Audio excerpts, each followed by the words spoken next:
Hello again, everybody. This is Mr. Everything, and I'm coming at you with another terrain building tutorial for my Wargaming and miniatures. What we're going to be doing today is building some rubble.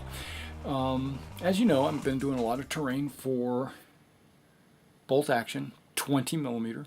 As I realize that I have buildings, there is a capability for heavy artillery or artillery to destroy buildings in the game. So I need to have some buildings that I can swap out for destroyed buildings. Also, in some scenarios, you would think there might already be some destroyed buildings or rubbled buildings on the table. So what I'm going to do is I'm going to make a few of them today. I'm going to show you how easy it is. Probably take me about an hour, but here we go. As you know, I like working with backer board. That's what I made the church out of, and that's what you saw me make the church out of. I also like working with MDF, right? Well, I could use this. I've got a few pieces of MDF, but I'm actually not going to use MDF. I'm going to use plywood. This is hobby plywood. I got this at Hobby Lobby. Just like MDF, you can get it at, like I got this piece in 12 by 12, a 12 by 12 box. I beveled the edges. I don't know if you can see that, but yeah, the edges are beveled. I just did that with a box cutter. Okay, so now I've got my, what are these, 4 by 6s. 4 by 6s. And remember, it's a 20 millimeter game in my game, not a 25 millimeter game. Okay, so then I took some backer board, and what I did was I took a 2-inch strip. 2 inches by 8 inches. That's what I used. I just drew a line, used my X-Acto knife, cut a line, whoosh, and I got, let me kind of zoom it in so you can kind of see. Alright, so what you see is I've got my little 2x8 strip here, and then I took a pencil and I drew a line, well, first of all, I split it in half, so I made a 5-inch gap, or 5-inch, and a 3-inch, okay? And then I took a pencil and I marked, it's about a 3/4 of an inch in, I don't know, something like that on both sides.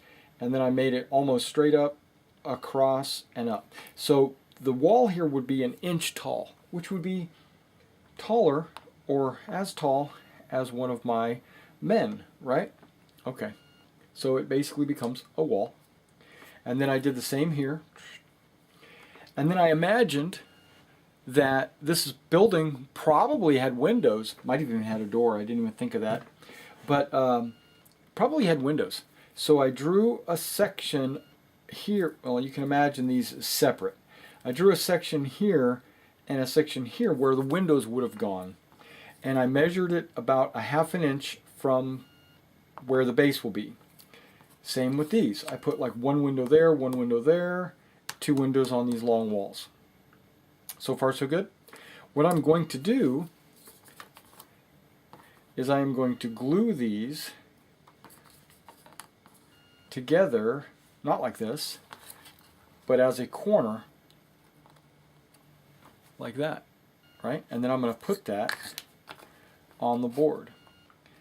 Okay, well, I also have some model kits that I've built in the past, some Hasegawas or Italeries.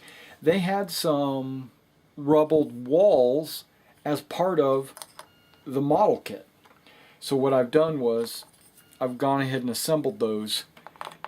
And then Games Workshop had a couple of rubbled walls that I used for an old game called Lord of the Rings, the miniatures game, right? But I felt that these walls here aren't terribly out of scale. They'd be great for your 25 or 28 millimeter bolt actions. See, that's not terribly out of scale. I figured it was okay, right? So, so I'm going to use these. I'm going to use these. I'm also going to use these. Right. And then there's other pieces that I'm going to use as well. Alright, so let's go ahead and cut the windows. Oh, by the way, I used a pair of scissors to cut the jagged lines. Basically, I just went and cut it so now it looks horribly jagged, right? Fine. I don't care. Okay, and then I'm going to go in with my X-Acto knife and I'm going to cut these windows out. And it doesn't even have to be perfect. I don't even care. Because, guess what? It's rubbled, it's ruined, the building's supposed to be destroyed.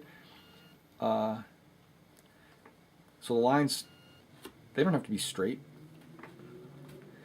You don't have to accurately measure anything. I mean, who's gonna get down on your model and say, that window's supposed to be 2 feet wide. Why is it only 1.5 feet wide? No, nobody's gonna care about that.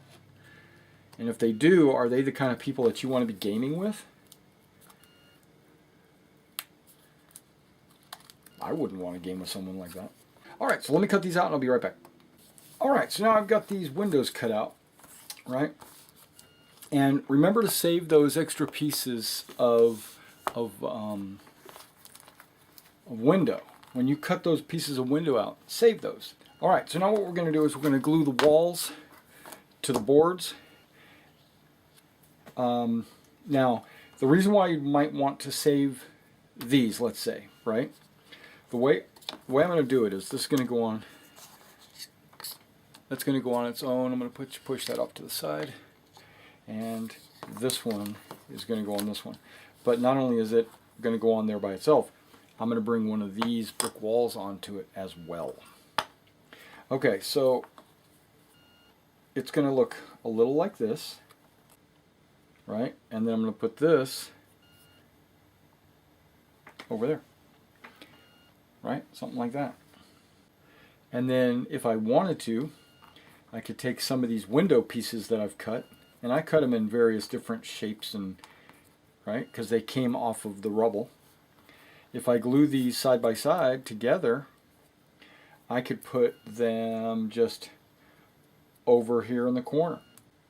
Just give it some kind of like, there might have been an interior wall or an interior, you know, something on the interior. And I might just go back and cut a couple extra walls in. Like here's a piece that I'll probably never use. I think I'm going to cut this in a way where maybe it's an exterior wall or maybe it's an interior wall. Right? Because you're going to be putting models in there. Right? Maybe it's a wall that cuts the building in half. You know? And then it could be all jagged just to give it that little extra, just that little extra. And if I cut it down the center, I've basically just created 4 walls. Didn't I? Yes.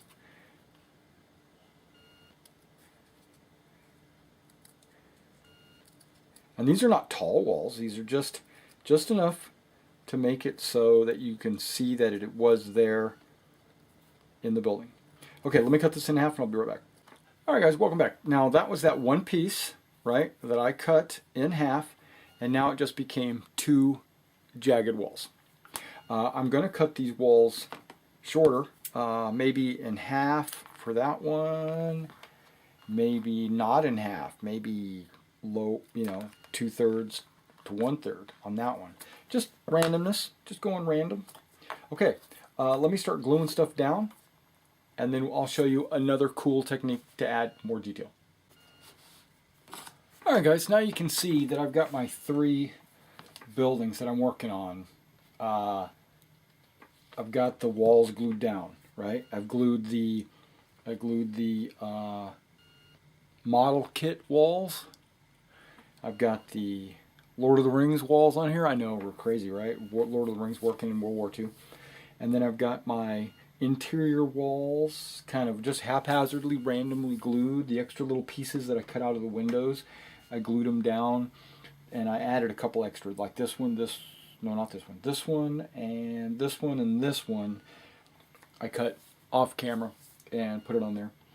And these are looking really good. I'm liking it. And just imagine, you know, you got your troop inside the rubble, you know, inside the rubble, fighting and all that.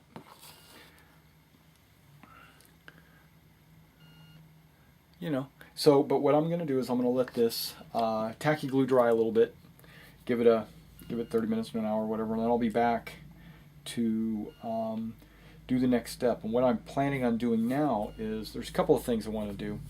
I'm going to dry decks. First of all, I'm going to spackle all the cardstock walls. The front, the inside and outside is going to get a dry decks coating. Super thin, just enough to make it look like it's stucco. It's just going to be super thin. And then I'm going to do some clumps of dry decks on the floor, just in general random areas, just glob it on there. And then I'm going to very strategically, I'm going to glue some, this is cork. This is like a cork chunks. I'm going to glue these kind of strategically just in various places, kind of make piles of rubble basically. And then I will go back over it and I will grit it with my grit compound, and then I will paint it and you'll see it like that. Alright, let's let this dry and I'll be right back. Alright, I got my dry decks here, and what we're going to do is we're going to cover the walls and put the globs on. Alright, so I'm just using a hobby stick to apply the dry decks to the backer board.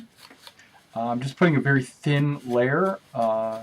It's just so that when it gets painted, I can dry brush on it and you'll see texture. Alright, so let me go ahead and do this, and then I will be right back in just a moment. Alright, this one's almost done. Let me go ahead and just double check my work here, inside and out. Also on the backer board, sometimes it likes to peel, so I try to get it on the edges as well.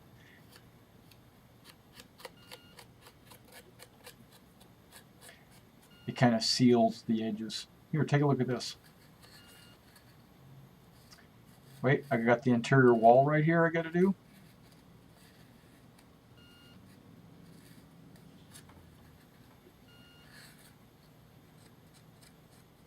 I don't know if you can see the dry decks. It goes on pink, and when it dries, it turns white.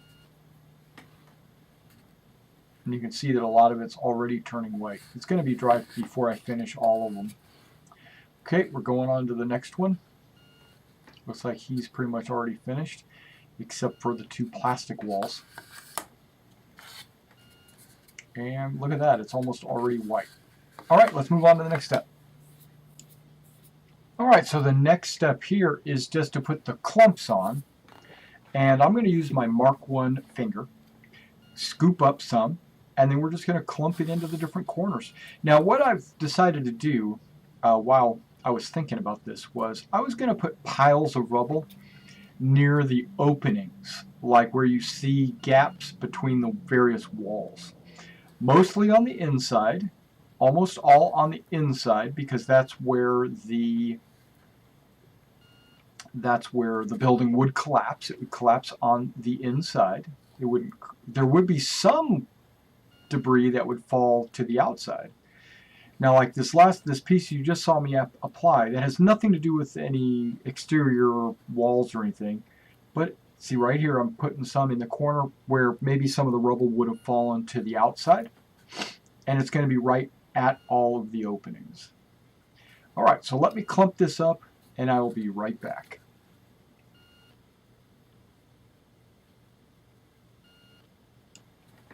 Alright, now let me go ahead and let this dry, and then we'll be coming back once it's dry. Here, take a look at this.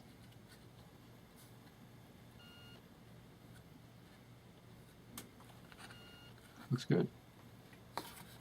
I'll be back in a little while. Welcome back, guys. We are making progress with our rubble. You can see now. Alright guys, sorry for that delay. My video card said that it was full. So what we're going to do is we're going to put the rubble on this. What I'm going to do is I'm going to take some white glue. I'm not going to dilute it. We're going to put it in my palette. Might have to do this 2 or 3 times because I'm not diluting it. I'm using the white glue straight on Zimato. Okay, so here we go. And what I'm doing is I'm coating the spackle with the glue, right? It's going to be a 100% coverage of the spackle and a little bit extra, like on the base as well. Not, I mean, it doesn't matter if there's a little overspill. Actually, you want a little overspill. You don't want it to be perfect. Rubble shouldn't be perfect. Okay, so I'm going to make sure this thing's completely covered. Now what this is doing, not only is it preparing for the rubble I'm getting ready to put on the building, but it also seals the spackle. Spackle is kind of a powdery substance, and sometimes it doesn't take paint very well, but once you seal it, it's perfectly fine. Now I've got my grit, put it in a box, just so I can reach it, right? And then grab it, sprinkle it, let maybe some wood pieces get stuck in there as well. Just leave it alone. Don't shake it off or anything. Then just go to the next area with the white glue.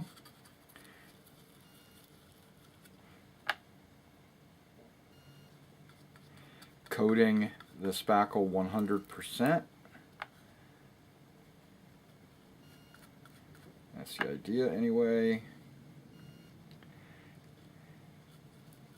And this white glue I'm working with, for some reason, it's extremely thick. You know what I should probably do is just put a little bit of water inside the white glue bottle.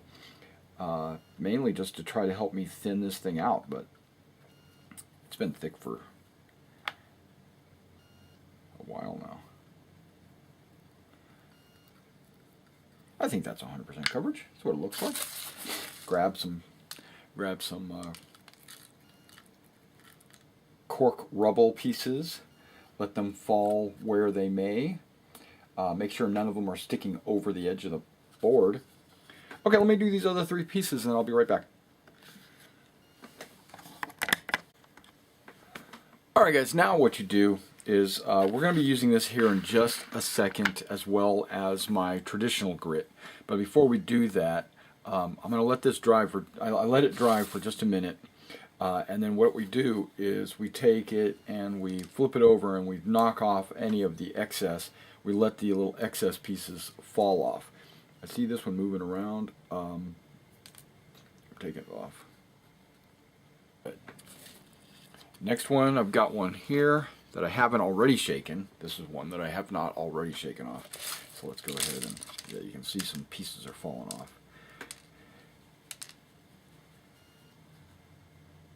Okay, that looks good. That looks good. All right, so now we're pretty much done with the rubble. There's my old grit. You've seen my grit a million times.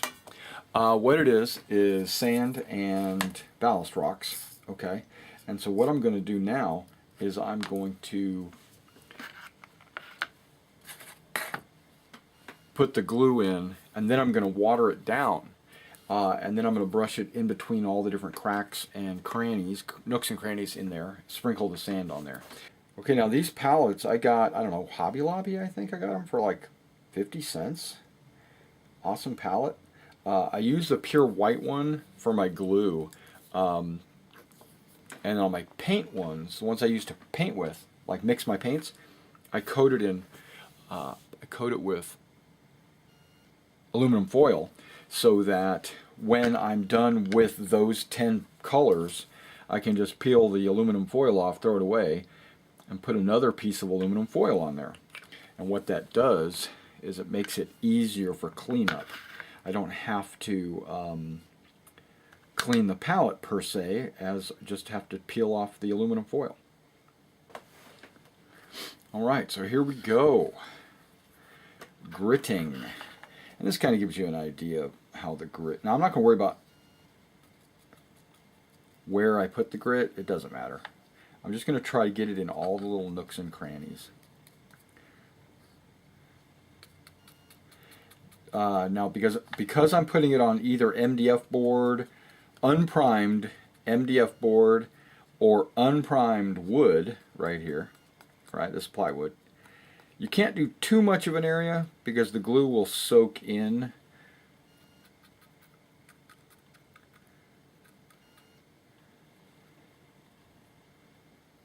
Okay.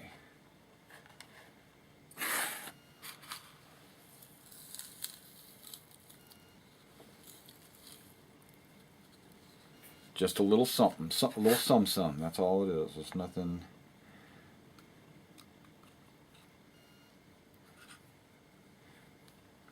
If you miss a spot, or it doesn't stick to a spot, or something, it doesn't matter.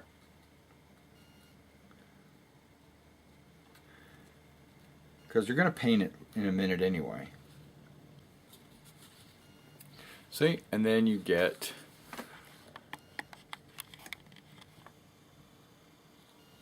grit inside your rubble building right there. Alright, let me finish gritting these and then I'll be right back.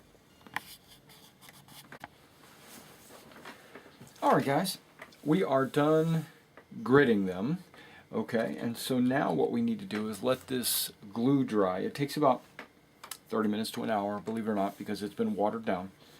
Once it's dry, then we just go ahead and do our painting process. What I'm planning on doing is priming blacks and then going over it with brushes and dry brushing, you know, painting. And so once I get these guys, once they dry and I paint them, and then what we'll do, we'll flock them, put some what do you call it? Put some clump foliage on there. That'll make them look really, really well. Now I'm not going to use a whole lot of flock. When I go to flock these, I'm going to flock just in various spots around the outside edge, because remember, the inside there wouldn't have been any plants growing unless these rubbles have been there for years. But that's not what I'm doing. I'm making this like a recent occurrence. So I'll put a little bit of grass on the outside of the building, and I'll let you see it when I get it done. I'll be back in just a minute. Alright guys, welcome back. I just wanted to kind of interrupt. This is after I primed them black. It's hard to kind of see. I'm going to put them on a green tape. Okay. Just looking at them like that, they look pretty good.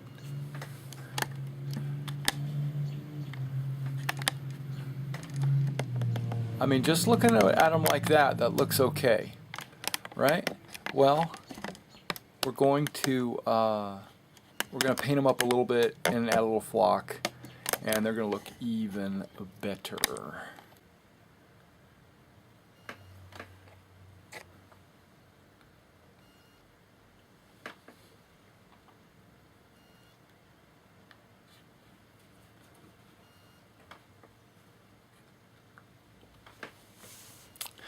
And there you go. There's like a little paratrooper squad inside the rubble.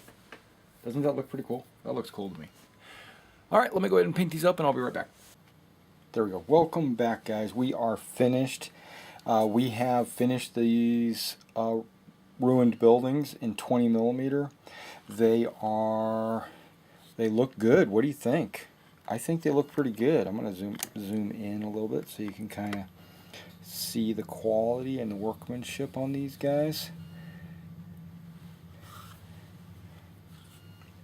I did 3 of them, you know.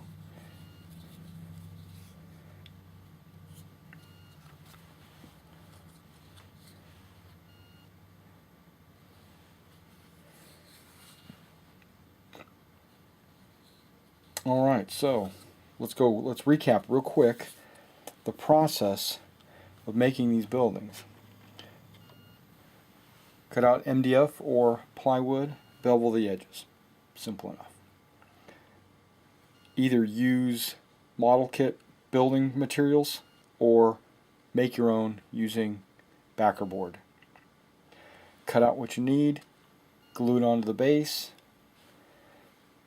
make some interior walls that just kind of look like you know how a building would look if it was destroyed. glue that all down. Take some putty. I use Drydex. Make some piles. Let that dry. Go back over it with some glue.